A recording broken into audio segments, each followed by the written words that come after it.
Assalamualaikum. Assalamualaikum warahmatullahi. Dengar suara saya? Saya dengar tapi saya punya Alhamdulillah.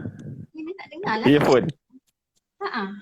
Oh, ada dah. Oh, Sekejap okey.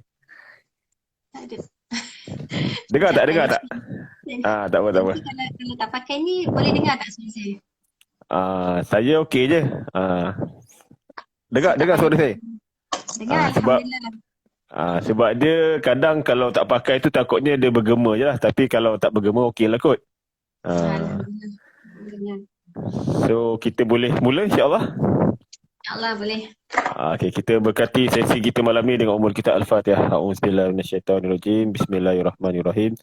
Alhamdulillahirabbil alamin arrahmanirrahim maliki yaumiddin iyyaka na'budu wa iyyaka nasta'in ihdinas siratal mustaqim siratal ladzina an'amta 'alaihim ghairil maghdubi 'alaihim waladdallin amin. Okey, sekejap saya nak type kita punya caption malam ni. Okey. Sementara kita tunggu rakan-rakan viewers. Dia mengganggu. Tak apalah. Boleh dengar baru je. Suara saya clear tak? Dengar? Jelas? Dengar. Okey.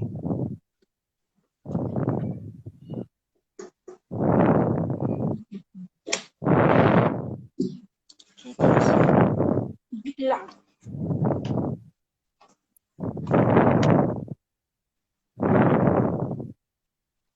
Okey, Alhamdulillah. Jadi, terima kasih pertamanya kepada Datin Zan Aizan yang sudi untuk meluangkan masa malam minggu lah orang cakap kan. Ada mana tu Datin? Ada kat rumah. Alhamdulillah. Dekat Kuantan, Pahang? Kuantan. Saya di Kuantan. Tu dia Dr. Nora pun dah join. Terima kasih Dr. Nora. Saya biasalah dekat Keramat. Oh ya ke? Itu referral lah tu, referral eh? Referral. Oh, ramai betul Puan Dr. Nora punya ni lah anak buah. Okey, cakap. Okey. Alhamdulillah. So, kita punya sesi ni santai je. Borak Ibu ni kita lebih kepada orang cakap. Pertama, kita nak kenal lah siapa kita punya pengkarya. Yang kedua, apa Ibu yang dihasilkan. Yang ketiga, kita nak sembang lah sebab MSGA ni saya perasan dia sangat-sangat positif lah. Dia banyak bagi impak yang sangat baik, utamanya diri saya sendirilah. Saya rasa saat-saat pandemik ni kita nak berkongsi kebaikan ni dengan kita punya viewers. Kenapa orang cakap hujungnya nanti kita nak ajak orang lain pun kalau dapat join MSGA ni lagi bagus. Okay, so kita ringkas cerita, kita bermula dengan Datin dululah. Orang cakap kalau yang kita dah berwhatsapp dan orang cakap melihat pada ibu yang saya dah dapat daripada Datin juga kenali terapi cara kerja ni. Macam mana kalau tengok latar belakang ni banyak aktiviti NGO yang dibuat tapi orang cakap yang mana penulisan ni nampak sebab dah ada blog tu memang dah lama ke macam mana blog yang penulisan tu? Okey. Alhamdulillah, bismillahirrahmanirrahim. Alhamdulillah rabbil alamin wassalatu wassalamu ala asyrafil anbiya wal mursalin wa ala alihi wasahbihi ajmain. Allahumma shalli ala sayyidina Muhammad wa ala ali sayyidina Muhammad. Pertamanya terima kasihlah kepada platform MSGA yang pertama sekali kita punya Master Shiro lah ya yang menyediakan platform ni dan kepada Tuan Amir sendirilah yang berusaha untuk mewujudkan live malam ni kepada pengkarya-pengkarya. Percuma pula tu. Ya, semoga diberkati ya. Amin insyaAllah. Okey, pertama sekali saya kenalkan diri dululah ya. Bismillah. Soalan tu saya perkenalkan diri dulu. Mungkin saya tak begitu aktif lah di sebagai dalam sesi perkenalan kita tu. Okey, saya sebenarnya menjalankan bisnes dengan suami. Sebenarnya kan saya ni ada bisnes sendiri yang kita sebenarnya adalah kontraktor elektrik. Jadi memang nampak macam pelik sikit lah bila berkait dengan OT dan sebagainya tu macam tak ada kena-mengena langsung kan. Betul. Dan dalam masa yang sama di company electrical tu saya adalah sebagai yang menjaga bahagian finance. yang Ah, menguruskan accounts dan finance dan pengurusan lah.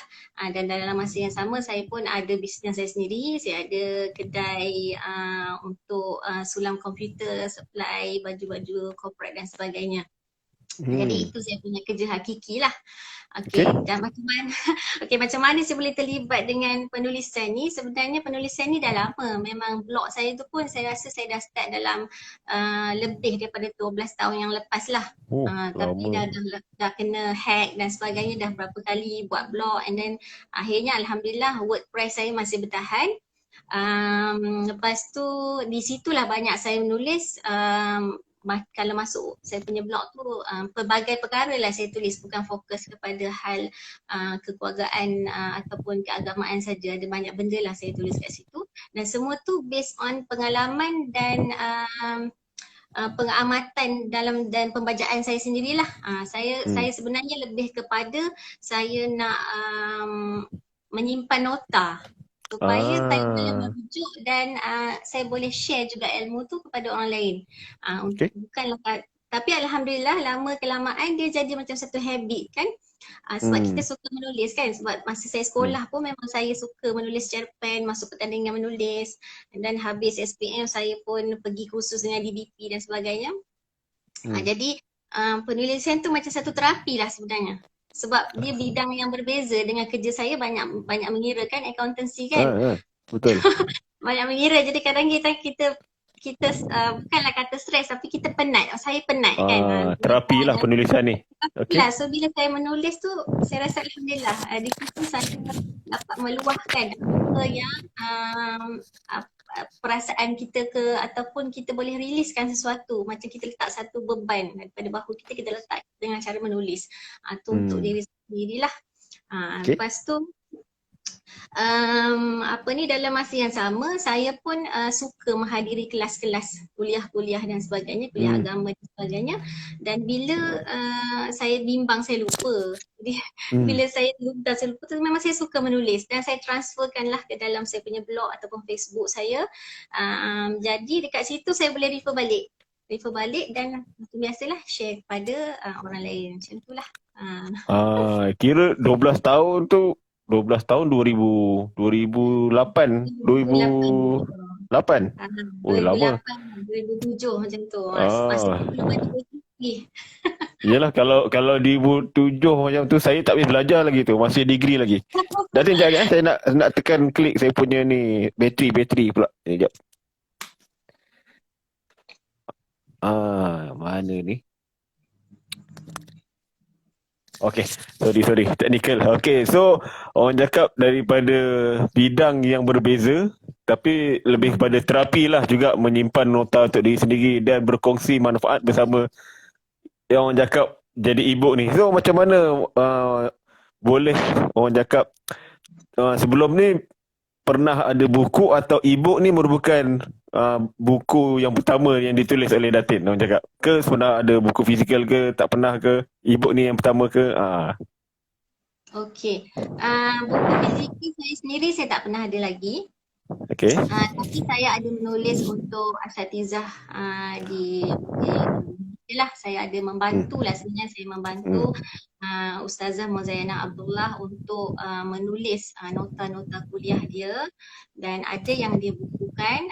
Kemudian dalam masa yang sama, bila ada juga ustazah-ustazah yang lain yang tak sempat nak menulis, bila dia orang berceramah dan sebagainya tu, dia nak jadikan ceramah dia tu dalam bentuk penulisan, so dia akan hantar video tersebut kepada saya dan saya akan mengulang dengar lah untuk dalam tempoh seminggu macam tu. Saya akan mengulang dengar apa-apa video yang dalam duration 2 jam ke setengah jam macam tu, dan saya menulis. Okey, dan kemudian dekat situ salah satu yang dah diterbitkan ialah buku dakwah penuh ukhuwah. Saya tulis satu chapter untuk Ustazah Datuk Dr. Nur Hafizah Musa. Okey, yang itu famous tu. yang itu dah diterbitkan, kalau tak salah saya dah beberapa bulan lepas lah. Dan insya-Allah sekarang saya baru siapkan 6 lagi siri, 6 lagi kuliah untuk Ustazah Mozayana Abdullah, dan dalam proses editing lah. InsyaAllah akan diterbitkan dalam, insyaAllah kita doalah mudah-mudahan dalam masa terdekat ni boleh dipasarkan lah. Itu saya ingat kalau ada yang buku-buku macam tu boleh kongsilah dengan saya kat WhatsApp atau dalam grup.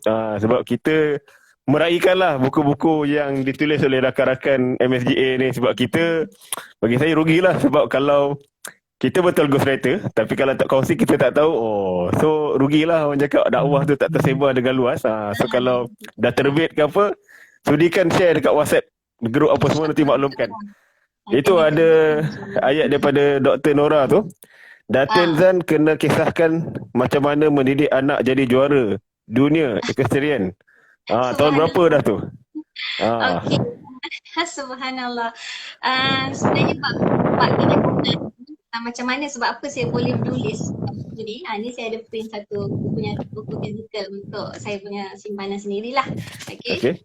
Sebenarnya sebab saya ni memang sangat berminat dengan psikologi dan pendidikan awal kanak-kanak.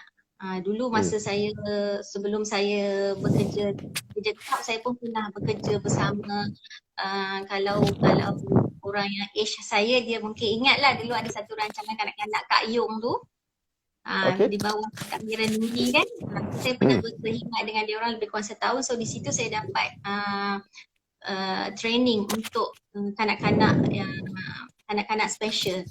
Contohnya budak-budak yang gagap, budak-budak yang ada masalah confuse bahasa dan sebagainya. So dari situ saya adapt untuk mendidik anak-anak saya. Okay, menjawab Dr. Nora tu, subhanallah, macam mana nak cakap ya? Sebenarnya dirancang. Subhanallah. Itu sebenarnya macam aturan Allah lah. Saya boleh cakap itu sebenarnya Allah yang membuka minda kami untuk mendidik anak-anak pergi kepada sukan sunnah. Sukan sunnah ni mana semua tu lah.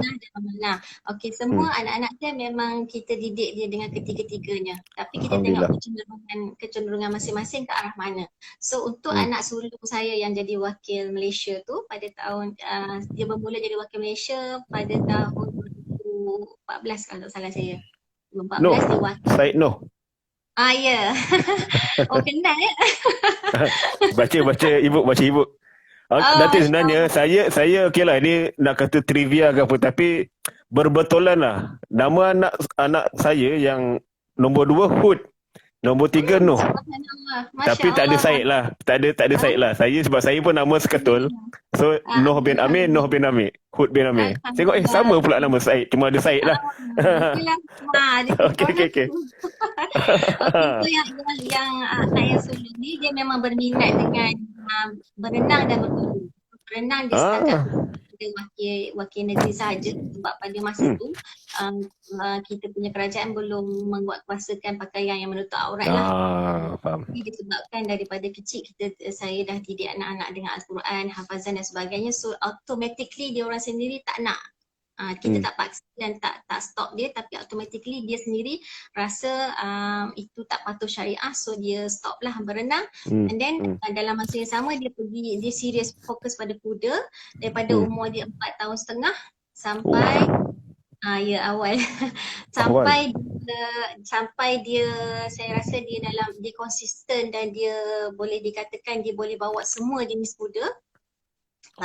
Pada usia dia dalam 11 macam tu lah, 11 tahun baru kita rasa confident dia boleh bagi kuda apa-apa luar negara, dalam negara, insyaAllah dia boleh handle. Jadi start dari situ kita nampak dia serius dan saya cuma groom dia lah dengan motivate dia je lah.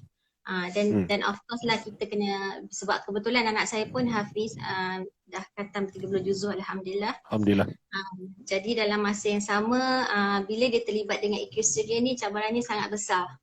Kalau kita tahulah ya, equestrian ni tak ramai orang Melayu yang join, terutamanya orang Islam. Ya. Tapi memang cabaran dia besar lah, sebab dengan waktu training, waktu dan sebagainya, pakaian dan sebagainya, pergaulan lah dan macam-macam ya, especially bila dia pergi keluar negara. Tapi setakat yang saya mampu, kalau dia bertanding di dalam Malaysia, memang saya follow semua pertandingan dia dan saya sediakan makan sendiri dan guide dia lah. Di mana-mana pun dia solat, di padang ke, di arena ke, di mana kita jaga solat. Dan insyaAllah kalau dia keluar negara, kita pernah pergi ke Australia Hmm. Ke Australia dua kali kalau tak salah saya. Lepas tu dia pertamanya dia pergi uh, ke Gatton. Lepas tu kali kedua dia Itu pergi tahun bila tu? ke Gatton tu 2015. 2015 rasanya. Hmm. 2015 ke 16 macam tu lah. Okay. Okay, lepas tu sebelum ke Gatton tu dia alhamdulillah dia dipilih juga untuk wakil Malaysia, tapi bertandingnya di Malaysia. So ada 11 negara lain yang datang ke Malaysia lah untuk bertanding di Malaysia, dan pada Hmm. masa tu dia reserve champion, dia di tempat kedua. Alhamdulillah. Hmm. And then daripada situlah dia start dipilih setiap tahun ke negara yang berbeza. Dia ke Bangkok, Hmm. dan yang paling cemerlangnya pada tahun 2017 tu di Iran. Hmm. Di Betul lah. Iran tu Masya Allah, kita pun tak menyangka lah sebab persaingan tu sengit lah, sebab bukan negara yang favorite negara. Lepas tu dengan saiz kuda yang besar dan sebagainya, dan tak ramai orang, memang tak ada pun orang Malaysia nak pergi masa tu. Subhanallah, ada gambarnya. Kita tunjuk terus. Boleh cerita. Jadi jadi kalau baca blog saya pun nak mendapatkan champion ni, subhanallah, cabarannya sangat besar ya. Tapi alhamdulillah Allah pemudahkan dan memberi kita satu ganjaran yang tak disangka-sangka lah. Cuma dia sekarang ni dia dah pergi belajar ke Kuching, Sarawak. Jadi stop dululah dengan experience ni. InsyaAllah doakan dia. Itulah rasanya. Ini memang kena buat e-book lah, Datin. InsyaAllah, insyaAllah. Ini kalau buat ni memang meletup ni, saya ingat ni. InsyaAllah ni. Okey, ini pada viewers kita, siapa nak tengok boleh pergi ke YouTube channel Datin apa nama sini, saya tunjuk sini balik Salju Putih. Salju Putih. Salju Putih. Okay, Salju Putih tu sebenarnya nama blog pertama saya. Salju Putih. Ini dia. Boleh. Tu banyak lagi video sebenarnya dalam ni.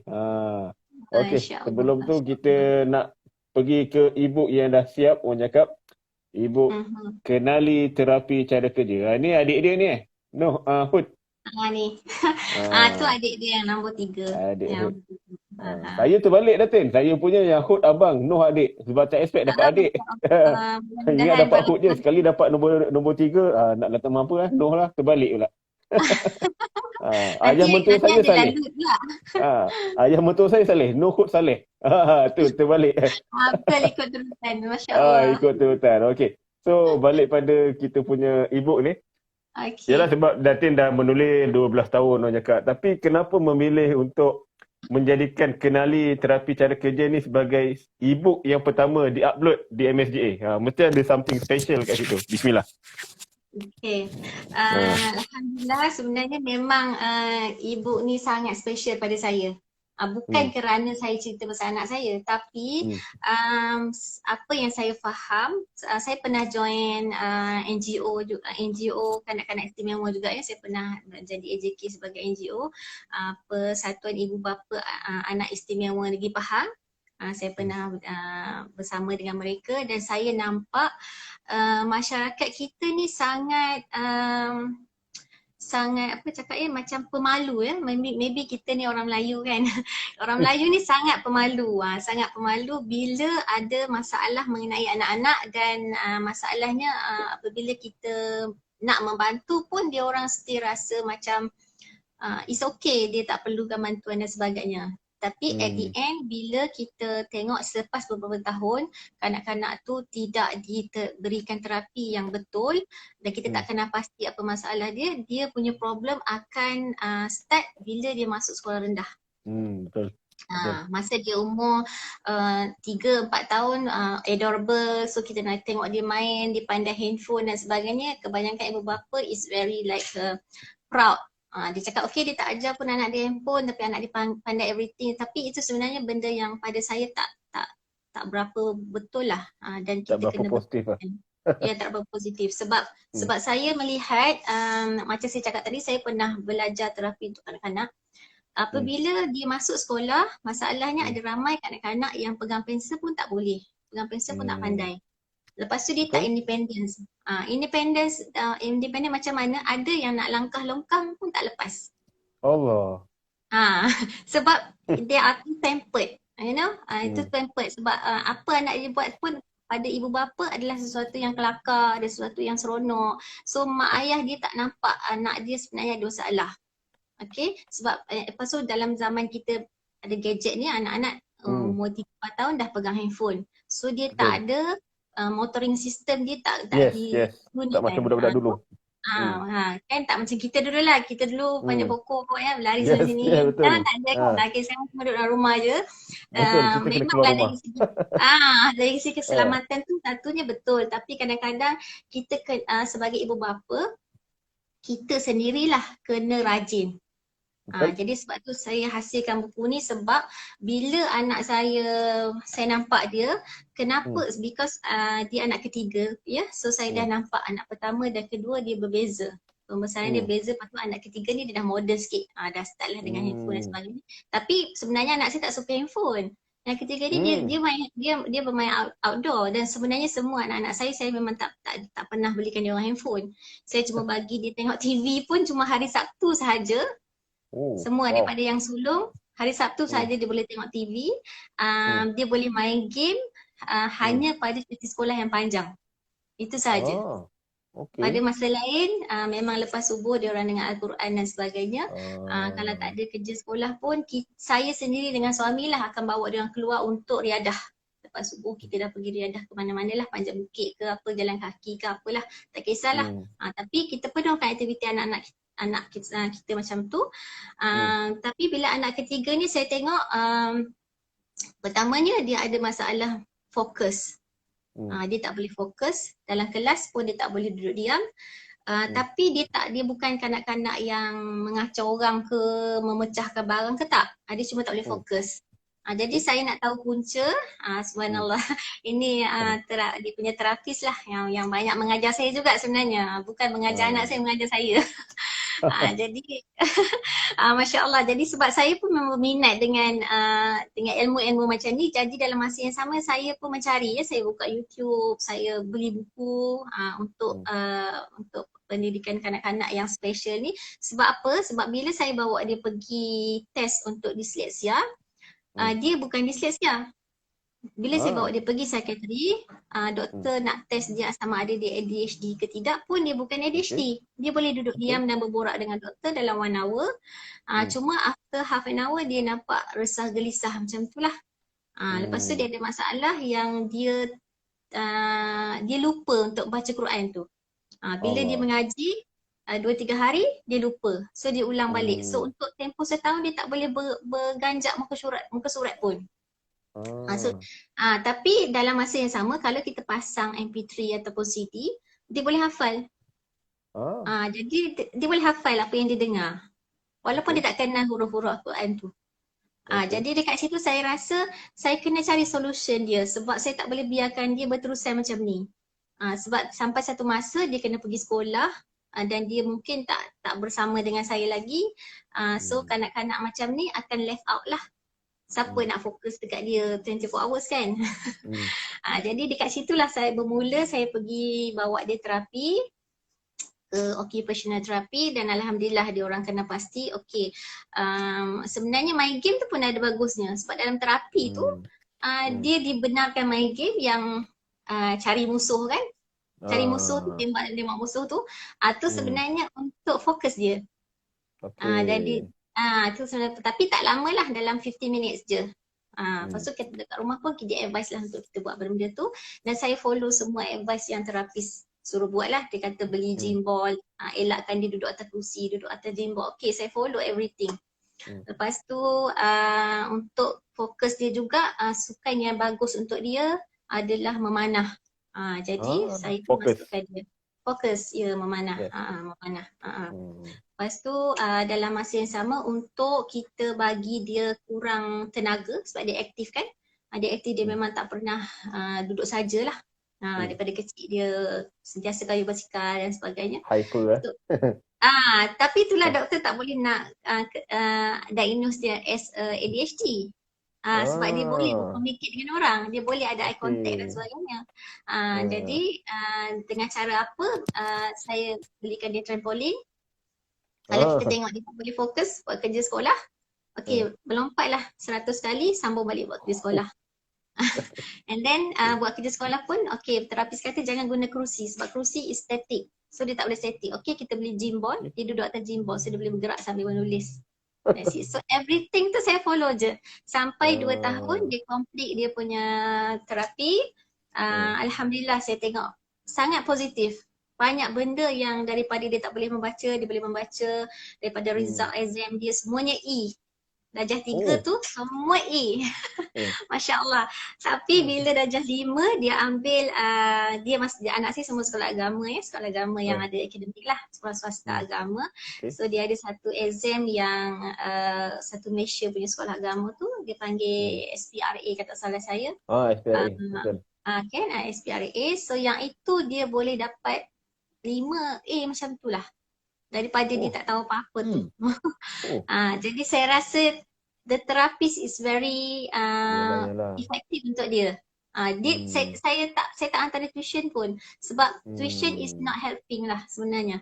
Tuition tu lagi Hmm. membuatkan dia stres. Sebenarnya terapi tu lah yang membantu. Yelah, Ah, terapi ni yang saya perasan sebab mungkin juga peranan kita yang ibu bapa ni betul-betul ikut apa yang doktor cakap dan kita sendiri betul. yang melayan Ah, anak kita tu. Kalau kita betul. tuition tu sekadar nak akademik kan. Ini dia Akademik betul. bukan budak biasa, dia ada special treatment lah kena bagi dan alhamdulillah lah Ah, nampak keberhasilan tu lah bila yelah Datin kongsikan ni memang perlu dapatkan lah orang cakap pada orang cakap ibu bapa yang nak mengenali dan orang cakap daripada pengalaman orang yang memang ada anak yang macam ni. So buku kenali terapi cara kerja ni akan ada sambungan ke macam mana Datin? InsyaAllah saya berfikir juga untuk buat siri kedua Ah, sebab sekarang dia dah sekolah menengah. So dia ah. kelas dah lain. InsyaAllah Tapi kita saya kami punya permintaan tadi sama macam Dr. Nora lah. Nak yang pasal abang dia dulu. Nak kisah subhanallah. pasal Noh. Sebab Noh tu Pasal itu yang orang cakap sebab kita ni nak tak nak bila buat satu penulisan memang tak boleh lari pada demand lah. Sebab betul yang ini ada dia punya demand yang macam ni tapi apa-apa pun istilah sekarang ni dia nak yang sensasi kan Noh. So kisah Noh tu nampak sensasi tu. Juara nak juara dunia menulis tu. yang Noh punya blog tu pun sebenarnya saya ambil Ah. 3 tahun. Saya baru menulis tahun lepas setelah 3 tahun dia Ah. champion. Sebab satunya Okey. saya bimbang hati Faham, saya faham, sendiri faham. lah ya. Niat kita lah, Sebab betul lah tu. niat Ah, lah. Tapi ah, saya berfikir saya tulis sebenarnya tapi saya tak post. Tapi saya ah. berfikir akhirnya kalau saya tak share, siapa lagi Hmm. yang nak share? Betul dia Ya. kadang saya perasan satu benda je, bab-bab hati ni, yelah mungkin Datin Hun biasa dengar lah. Kita buat kerana makhluk itu syirik. Kita tinggal Ya, takut riak itulah riak. Yang betul. biasa saya dengar lah. Betul. Syaitan punya bijak bistari ni orang cakap dia. Betul. Saya pernah dengar ada ustaz beritahu dia punya apa panggil nisbah penipuan dia ni dalam 3 tu 2 dalam benda baik, 1 dalam benda buruk. Maksudnya dalam kebaikan ni dia menipu kita ni lagi hebat lah. Memang Yelah betul. dia hidup lagi lama daripada kita kan. Betul. Dugaan dalam Ah, bentuk kebaikan, kesenangan, kekayaan tu sebenarnya lagi besar daripada ah, musuh Tuhan.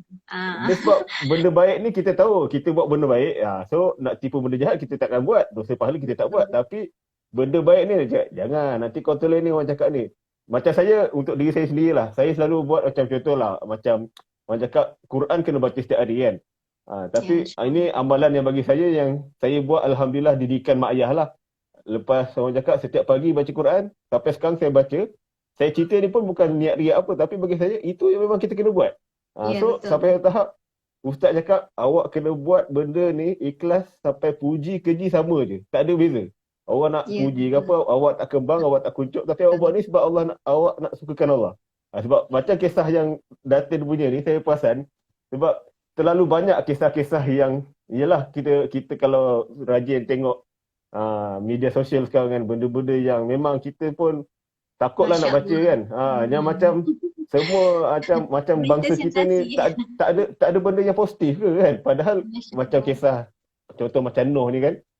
Yang inspired ni bagi saya kita nak lagi ramai yang macam tu, anak Melayu yang bukan tak sikit orang kaya kat Malaysia ni, tapi dia tak memilih equestrian sebab yelah dia Hmm. memilih sukan lain ke apa.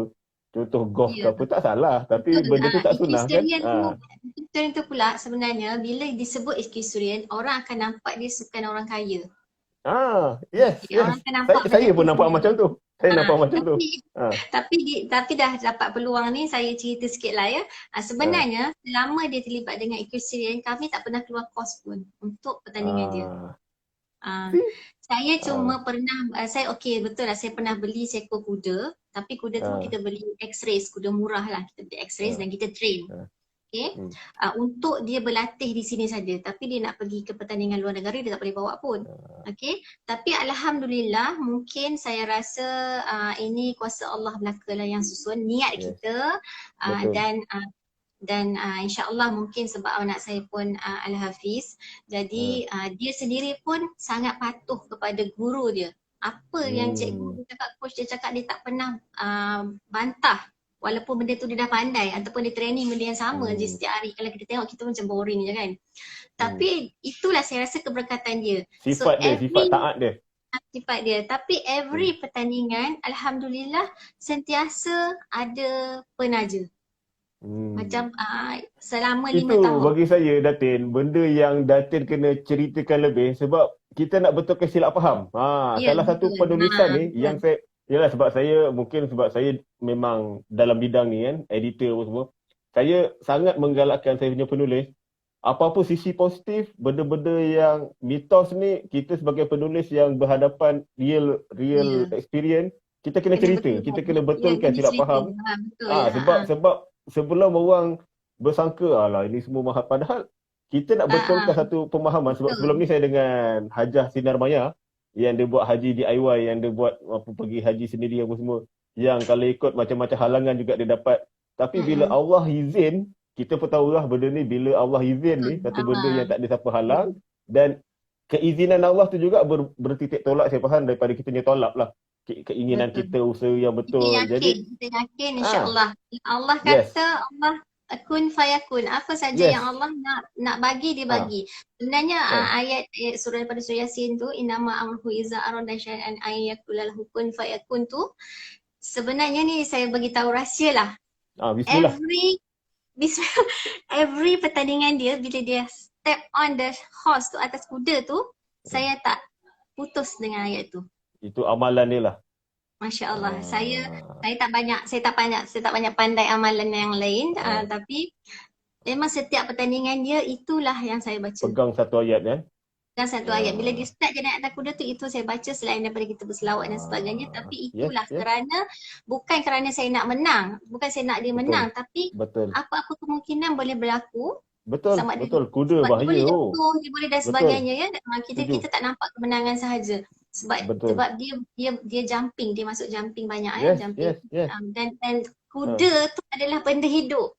Oi, berat Jadi dia mesti ada chemistry. Lepas tu macam hal di Iran tu, sebenarnya kita orang tak dibenarkan langsung pun untuk touching dengan kuda tu. So reda. Dapat kuda apa pun reda. Betul. Jadi dekat situ kita nak cakap kita punya debar tu masya-Allah. Sebagai ibu tawakal kita pada Allah. Itulah ayat dia tu lah dia. Tawakal pada Allah. Insya-Allah Allah bantu. Insya-Allah kita yakin dengan Allah, insya-Allah. Jadi alang-alang kita dah sentuh kenaan pertolongan Allah ni, saya nak sentuh pasal kerja-kerja NGO lah yang saya perasan Datin pun nampak banyak up dekat YouTube ni juga. Yang mana apa nama dia punya NGO ni kalau kongsikan? Muafakat Taklim Pahang. Muafakat. Ini kalau ikutkan macam mana penglibatan Datin dan suami lah ya? Ke Datin seorang ke macam mana? Itu bermula sejak bila? Lepas kahwin ke sebelum kahwin memang dah aktif ke macam mana? Boleh kongsikan dengan kita punya view. Selepas kahwin. Itu ceritakan sikit lah pasal NGO ni. Alang-alang kita promote lah benda-benda baik ni, kita share. Muafakat ni apa benda? Muafakat Taklim Pahang. Muafakat Taklim Pahang ni sebenarnya asalnya kita terlibat dulu, saya rasa dalam tahun 2003-2004 dulu kita dah terlibat dah. Tapi masa tu kita kita tidak secara langsung lah. Masa tu apabila Muafakat Talim Pahang ni MTP lah, dia punya short form MTP ya. MTP ni sebenarnya adalah satu badan yang menguruskan ulama ataupun para penceramah Asatizah. asatizah daripada luar negara datang ke Malaysia bergerak. So bila dia datang ke Pahang, kita lah yang akan menguruskan penginapan dia, pergerakan dia nak ceramah ke mana-mana, apa-apa tu kita lah sebenarnya yang menguruskan dia, makan dia apa semualah. Tu maknanya kita orang ni di belakang tabir lah. Okay. Tapi every year dia jadi macam semakin berkembang sampai sebenarnya yang terlibat dengan banjir ni, ini first year MTP ni terlibat. Sebelum ni saya terlibat juga dengan Pertubuhan Al-Quran di Hatiku Negeri Pahang dan juga NGO yang lain lah untuk bantuan banjir ni memang dah ada sebelum ni. Ini ke? Betul lah ni? Ya, betul lah, betul. Okay. Kita punya penaung tu lah yang Amat Mulia Tengku Amir Nasir, anak agung. Anak Masya agung. Allah. Lama dah MTP ni dah lama dah? MTP 2000 berdaftar secara sah dengan Irosesnya 2015 ke 16 macam tu lah. Okay. InsyaAllah. Jadi kita attach dengan Esko Dakwah dan Islamiah Negeri Pahang. So kalau ada program-program Islami di Negeri Pahang, dia orang akan kontak kita untuk uruskan lah. Untuk susun jadual Habib-Habib ke nak bergerak ke mana, masjid mana-mana, so kita akan buat semua tu lah. Alhamdulillah. Macam tu. So boleh ceritakan sikit pengalaman Datin yang misi terkini lah, yang saya perasan ada update pasal banjir semua tu. Itu macam mana boleh bermula dan orang cakap apa laporan daripada misi tu kalau boleh kongsikan? Subhanallah. Sebelum ni, tahun-tahun sebelum ni saya dah terlibat dengan bantuan banjir tapi secara personal. Dengan saya ingat saya ada banjir besar 2014 ke 15 macam tu, saya dengan Persatuan Equestrian ada menghantar bantuan-bantuan lah. Masa tu saya masih aktif dengan sebenarnya saya pun juraaudit untuk Persatuan Equestrian tu. Okay. Dan suami saya sebenarnya adalah timbalan pengerusi untuk Persatuan Equestrian, dan untuk MTP ni, untuk Majlis Taklim ni, suami saya adalah pengerusi dia. Jadi bila saya tengok banjir besar tu kan, bila heboh tu di Raup, di Temeloh masa tu kan, jadi kita tengok bantuan, bukan saya nak kata kerajaan tak bagi bantuan, tapi mungkin kerajaan dia ada protokol dia ada prosedur dan sebagainya, lambat sikit lah kan. Lambat sikit dia orang dapat, sedangkan masa tu orang dah keep on PM saya dah dekat Facebook. Sampai Facebook saya kena hack dah. Orang dah keep on PM saya nak bantuan itu. Kita ada yang cakap dia masih duduk dalam kemah dan sebagainya. So, saya dah macam tak boleh senang hati lah sebab ya kita pernah susah saya pernah susah. Jadi bila kita tengok orang susah tu, kita boleh rasa kesusahan dia tu setakat mana. Jadi masa tu saya cakap dekat suami, jom kita bantu orang banjir. Suami saya pun okey, terus macam tu je. Tapi plan apa-apa tak ada. Jadi tak ada, kita tak ada, sebab MTP tak ada experience untuk kerja-kerja macam ni, tapi kita ada AJK yang alhamdulillah sangat bekerjasama, sangat membantu dan happy lah bekerjasama dengan AJK. Ni berapa hari punya misi ni, Datin? Almost sebulan, tapi kita pergi start daripada banjir sampai PKP. Sampai PKP kita. Sebenarnya masa PKP tu kita masih bergerak sampai hari pertama kedua PKP lah. Macam tu. Berapa orang kita kalau bergerak ikut semua sekali yang terlibat tu? Tenaga kerja? 14 orang. 14 orang. Tak ramai sangat lah 14 orang. Tak ramai dan bukan 14 orang tu pergi one shot. Bergili-gili. Dia bergili-gili, tapi alhamdulillah kita bukanlah melakukan kerja-kerja fizikal macam kerja-kerja mencuci semua tu, saya tak terlibat lah. Kita cuma menghantar bantuan, kita menyampaikan sumbangan lah. Semangat. Lepas tu kita, macam saya sendiri more kepada kita menenangkanlah masa-masa banjir tu ya. Faham. Terutamanya warga Psikologi. Mas. Okay. Psikologi yang betul sebab Hmm. warga Mas ni, sebab saya banyak pergi ke kampung ya, macam ni Kampung Cenor ni kan.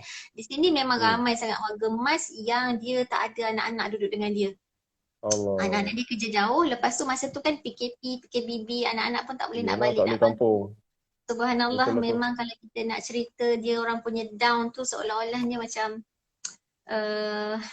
tak boleh nak cakap lah macam mana. Faham. Sedih kan tengok dia orang dengan keadaan macam ni. Tengok rumah ni pun Allah. Allah. Macam mana lah nak Sampai ke atap tu. Air tu sampai ke atap sebenarnya. Walaupun Allah. dia rumah papan kan. Yang ini rakit. Ni rumah rakit. Ni rumah rakit yang dia orang standby lah. Kalau sementara dia banjir tu ada yang 7 hari, 8 hari duduk dalam rumah rakit tu lah. Dengan tak ada elektrik dan sebagainya, tak ada makanan. Semua tu. Masya Allah. Memang kita tak terjangkau di akal lah. Macam mana dia orang boleh hidup 7-8 hari macam tu. Tapi Alhamdulillah bila saya menyatakan hasrat tu dan bila kita start minta bantuan daripada jiran-jiran, daripada orang-orang yang kita kenal je sebenarnya. Tak meluas lagi masa mula-mula awal-awal tu. Tapi ialah puasa virus, Masya Allah, dengan bantuan Allah juga, subhanallah, kita dapat bantuan yang tak disangka-sangka lah. Boleh kata setiap hari orang datang ke rumah saya ni menghantar macam-macam. First kali Alhamdulillah, saya pun terima kasih lah kepada Jekyll ya, Jekyll Kuantan. Jekyll ya, dia hantar selori beras, barang makan, pampers, tuala wanita dan sebagainya, Masya Allah. Lepas pada tu daripada Habib Ali Zainal Abidin, subhanallah, dia pun hantar 200 food bank yang kita edarkan ke Temelur, macam itulah. Jadi Masya Allah, dengan macam secara tiba-tiba kita terlibat secara serius pula. Dalam sebulan tu kita berurang alik lah mana-mana tempat yang kita sempat pergi, antaranya Lancang, Cenor, Temelur, Jerantut, Kuantan sendiri, Pekan. Jadi semua tempat tu kita pergilah dengan bila dah daftar dengan e-banjir dan semuanya tu, Alhamdulillah Allah mudahkan lah kita orang. Alhamdulillah. Jadi memang yelah, benda ni saya perasan benda-benda yang macam tadilah yang Datin cakap tanpa disangka-sangka tu. Mungkin kalau nak sudut asbab tu, saya boleh cakap yang saya pun tak terlibat.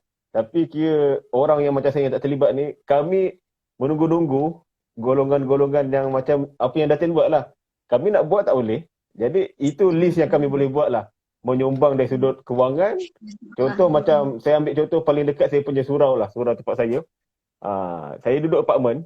So ada satu surau ni kita buat yang kata orang memang mana-mana masjid sekarang Alhamdulillah nampaklah ada food bank. Orang cakap memang ada letak apa-apalah. Kita letak beras, apa bahan makanan. Sebab kita tahu tak semua orang yang duduk kat apartmen yang sama tu ekonominya sama macam yang okey lah.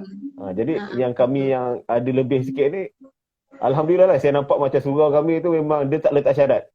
Dia cakap siapa-siapa yang ahli karya memerlukan, ambil je apa yang keperluan, beras, minyak ke, bawang apa. Sebab yang saya perasan benda-benda macam ni macam kami tak tahu nak sumbang kat mana, tapi bila ada individu, organisasi, tempat yang macam ni, dia sebenarnya memudahkan platform. Yes, the platform. Dia mudahkan kami yang tak mampu nak reach golongan macam tu. So golongan yang platform yang ni bagi saya memang Allah je lah boleh balas lah. Allah je lah boleh balas. Sebab yalah. Sebab kita yelah, ayat Datin tadi kan bila melihat golongan warga emas ni, sebab kita ada mak ayah kan, kita tahu macam saya pula kampung Batu Pahat Johor, nak balik pun kadang lepas kan.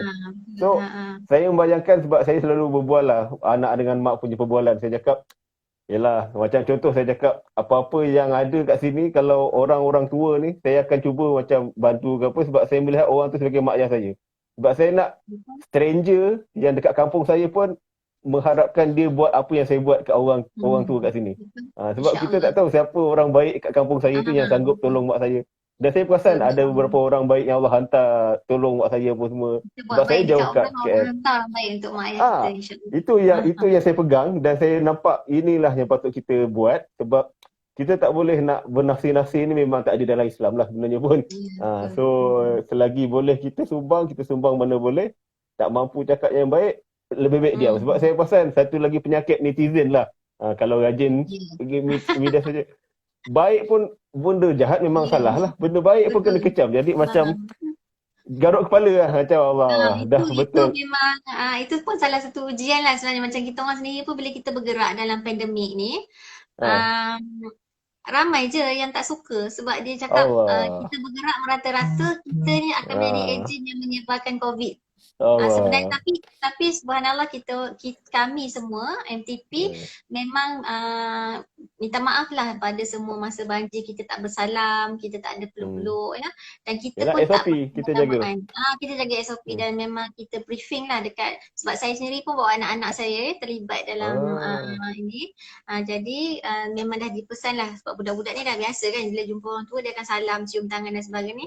Jadi kita dah pesan tak ada salam, tak ada cium tangan, semua letak tangan dekat dada sahaja, dan kita tak berlama-lamaan di satu tempat.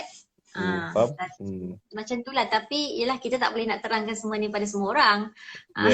Betul. Sebab benda ni ujungnya Allah je tahulah. Niat kita tu Allah yang tahu. Sebab tak diuji orang beriman ni lah. Orang cakap orang beriman ni jangan mengaku beriman selagi tak diuji. So benda tu standard lah. Nabi kena lagi teruk. Kita pegang tu je. Nabi kena lagi teruk. Kita ni dapat cebisan ni pun dia kira okey lah, tak ada hal lah. Sebab kita ujian dekat dunia ni sikit je. Betul. Sebab kalau semua okey, takutnya apa? Istilah apa? Istidraj tu. Kita takut semua. Jadi dalam kebaikan tu lagi bahaya tu. Semua puji-puji lalas. Takut-takut ini kamu buat ni nak dapat pujian orang ni. Tu bahaya. Itu benda yang lagi na'udzubillah lah. So benda tu kita sebenarnya yang saya perasan kita kena terima kasih kat orang-orang macam ni dan kita kesian lah.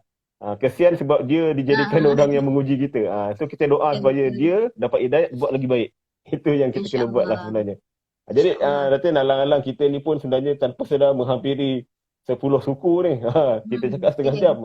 Tapi dah 10, 3 minit, lagi 12 minit dia IG ni dia terus mati. So sebelum dia mati automatik, saya nak kalau boleh nak minta Datin kongsikan pertamanya berkenaan penulisan dan MAGA lah. Kenapa walaupun kita ni kerjaya masing-masing lain-lain. Tapi kenapa penulisan ni salah satu terapi yang terbaik dan cakap MAGA platform yang bagi saya perlu dijadikan pilihan pada yang mampu untuk buat e-book yang bagi saya memang sangat mudah lah. Pengalaman Datin sendiri. Bismillah. Kongsikan.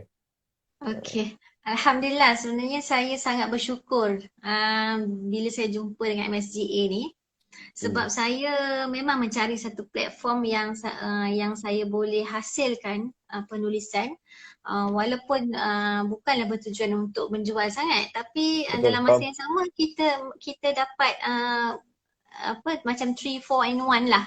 Banyak 6 in 1, 7 in 1 banyak. Masya Allah, dan platform ni pun saya rasa sangat mudah, sangat senang lah kita nak upload, dan semua warga MSGA ni is very helpful. You tanya satu soalan, you akan dapat 10 jawapan. Betul, setuju. Masya Allah. Jadi saya aktif rasa betul dia orang betul, dia orang sangat aktif. Betul, saya sendiri sebenarnya tak berapa aktif sebab saya memang tak ada, kurang masa lah, tapi saya baca lah. Faham. Dan saya ambil input dekat situ, dan saya sebenarnya kalau boleh nak mengajak lebih ramai lagi kawan-kawan saya yang suka menulis, supaya kita sebenarnya fikirkan satu perkara. Nabi kita sendiri pun cakap apabila meninggalnya anak Adam ada 3 perkara je yang dibawa. 3 perkara ya. Sedekah. Okey, semua orang boleh sedekah. Okey. Ilmu yang bermanfaat. Ada orang dia ada ilmu yang bermanfaat tapi belum tentu dia boleh bagi ilmu tu kepada orang lain. Okay. Jadi kita cuba untuk memberi ilmu tu kepada orang lain, walaupun kita bukan penulis yang begitu bagus ataupun siapa-siapalah, bukan publicity yang kita cari. Untuk saya sendirilah ya, untuk saya sendiri kita niatkan dalam hati sebenarnya tujuan kita menulis tu lebih kepada untuk menyampaikan ilmu. Dan ilmu inilah sebenarnya apabila kita dah meninggal dunia pun 100 tahun, 200 tahun akan datang pun insya-Allah dia masih bermanfaat. Jariahnya berterusan. Jadi yang ketiga ialah anak yang soleh. Anak yang soleh pun bukan semua orang boleh dapat. Okay. Jadi antara perkara yang kita boleh bawa sebagai bekalan kita ialah ilmu yang dimanfaatkan. Jadi tulislah yang baik-baik supaya dia menjadi sesuatu yang bermanfaat untuk ummah di masa depan. Kalau bukan kita yang dapat, mungkin generasi akan datang, anak-anak kita dan sebagainya. Yang penting ilmu ni dia akan kekal. Dia akan kekal. Dia akan kekal. Itulah satu benda yang saya rasa dalam MSGA ni, kalau orang yang mampu, insya-Allah kita sangat positif lah untuk mengajak. Kalau tak mampu pun cubalah mampukan. Sebab kalau kita nak menulis ni, setakat kita menulis dalam diary dan sebagainya boleh. Tapi sampai satu masa siapa yang baca? Macam itulah. Konsepnya macam itulah. Dia ayat kalau biasa kita baca, orang yang biasa baca buku pasti akan jumpa ayat ni. Penulis pasti mati. Tulisan tu hidup sampai bila-bila. So tulisan kita tu, sebab apa yang macam kita tahu, kita kenal, kita punya imam yang 4 orang cakap, yang 4 mazhab je lah. Sebab dia ada penulisan, dia ada kitab Imam Syafi'i apa semua ni. Kalau dia tak ada penulisan, kita hari ni mendapat ilmu pun daripada kitab-kitab yang 100 tahun dulu. Jadi macam tu maknanya kita fikir walaupun kita dah tak ada pada masa tu, tapi ilmu tu berterusan, insya-Allah. Macam saya ada membaca buku Ustaz Abdullah Bukhari, Abdul Rahim. Dia ada tulis pasal kisah Malaysia Berkurung. Saya suka baca buku itu, Kisah Malaysia Berkurung. Dia cerita pasal ada sekarang ke? Kalau ada sekarang boleh angkat cover? Tak ada? Tak ada? Dekat depan saya tak ada pula. Tak ada ya. Kisah Malaysia Berkurung. Kita promote benda baik, kita kena share ni. Tak boleh makan seorang. Maknanya apa yang saya cakap tadi pun sama dengan pendapat Ustaz Abdullah ni. Dia pun cakap kekallah menasihati orang walaupun selepas mati. Maknanya lepas kita mati pun nasihat kita, insya-Allah. Ayat tu. Insya-Allah. Lepas mati ya, first time saya dengar. Bukan kita menulis untuk royalty dan sebagainya, tapi untuk menasihati. Ni buku dia. Tu dia. Masya-Allah. Kisah Malaysia Berkurung. Boleh Google lah, nak cari mana pandai Google. Dalam ni masya-Allah dia ada banyaklah ayat-ayat Quran yang berkenaan ya untuk kita dalam kita pandemik ni. Jadi macam inilah kita pun sekarang ni dalam pandemik, kita pun tak boleh banyak aktiviti luar. Dan gunakanlah platform yang ada ni untuk kita menyampaikan ilmu, insya-Allah. Mudah-mudahan. Nak jadi keyboard warrior tak salah, nak jadi netizen tak salah. Yang salahnya bila kita menyalahkan orang tanpa ada solusi. Maknanya sekarang ni netizen kena faham dua perkataan ni lah, kritik dan condemn. Kritik membina tu kita faham, tapi condemn ni dia membunuh. Dia menjadi satu dinding yang menghalang buat baik. Orang buat baik jadi tak buat. Itulah paling mudah. Contoh satu amal tu, sebab bila kita petikai, takut-takut sebab kita cakap, orang tu tak buat. Itu benda tu bahayalah. Okay, next kita nak sikit daripada Datin ada masa sikit dalam 5 minit macam tu. Okay. Menggalakkan orang untuk join NGO lah, sebab saya sangat suka kisah tadi yang bagi saya pun sebenarnya tak terlibat langsung lagi dengan kerja-kerja kebajikan ni. Bagi motivasi sikit pada kami semua, viewers ni, supaya walaupun kita sibuk dengan kerja hakiki, keluarga dan benda-benda lain, tapi kenapa kita perlu cari masa untuk bantu orang lain juga dengan kapasiti yang kita ada. Bismillah Datin, boleh kongsikan. Okey. Pertamanya ialah kita kena selalu melihat orang yang lebih bawah daripada kita. Dengan cara itulah kita bersyukur. Kalau kita melihat orang yang asyik melihat orang yang di atas daripada kita, kita akan rasa apa yang kita ada sekarang ni tak pernah cukup. Kita tak akan pernah puas. Jadi saya sebenarnya terlibat dengan NGO pun bermacam-macam lah. Ada yang fokus kepada Al-Quran saja, kata Al-Quran dan sebagainya, ada juga. Tapi memang saya suka turun padang sebab saya boleh mendidik anak-anak saya sendiri dan diri saya sendiri. Supaya bila saya pergi ke site yang macam contoh macam banjir ni, ataupun sebelum ni pun kalau bukan disebabkan banjir, kita pun ada terlibat dengan bantuan untuk rumah anak yatim, warga emas dan sebagainya, terutamanya bila nak buka sekolah, hari raya kan. Jadi memang saya suka melibatkan anak-anak saya sebab saya rasa mereka lah legasi saya. Kalau saya tak ada, itulah mereka lah yang akan meneruskan apa yang saya buat sekarang. Jadi saya kena didik mereka.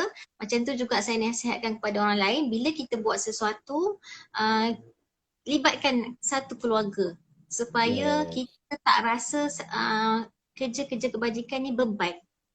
Kalau kita buat seorang, kita penat. Lepas tu bila kita balik, orang tak faham kita penat sebab apa. Ya betul. Setuju. Kan suami, anak kan. Sedangkan macam saya sebagai seorang ibu bekerja ya, dan saya pun ada kerja-kerja sampingan. Jadi memang betul kita tak boleh lari daripada penat dan kita perlukan sokongan daripada keluarga. Jadi saya memang mengharapkan lebih ramai orang yang berkemampuan dari segi fizikal, dari segi masa. Kita cuba cari sekurang-kurangnya satu benda yang kita boleh buat menjadi kita punya jariah. Kita punya menjadi tak semestinya kena turun padaman turun banjir pun. Boleh je nak pergi kan contohnya macam hari cuti just pergi kutip sampah dekat pusat diadah ke. So kita pun selalu bawa anak-anak macam tu ataupun pergi je ke mana-mana rumah anak yatim, hantar makanan. So itu semua adalah kebajikan. Jangan buat kerja kebajikan tu bermusim. Kita kena niatkan yang kita ni tak ada benda lain dalam dunia ni. Kalau kita ada harta sebanyak mana pun semua tu akan habis.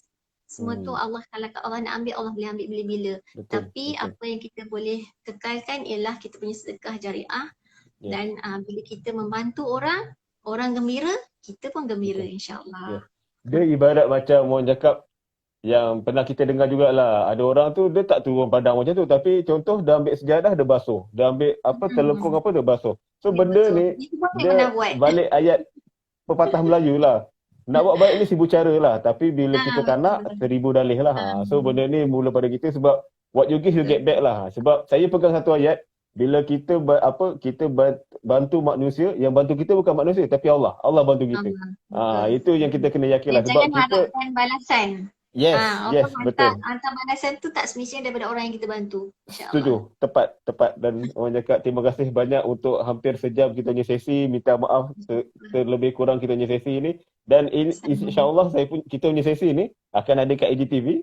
Nanti kalau Datin nak upload dekat YouTube, saya sangat galakkan lah. Itu biasa saya buat lah. Maknanya kita sebarkan lagi sesi kita ni, jangan terhenti kat sini.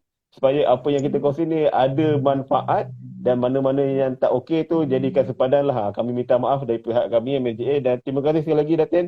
Teruskan menulis inspired. Orang cakap kami tunggu Ibu Hud. Kami tunggu Noh. Sebab saya terbalik. Hud tu abang, Noh tu adik. Ni Hud.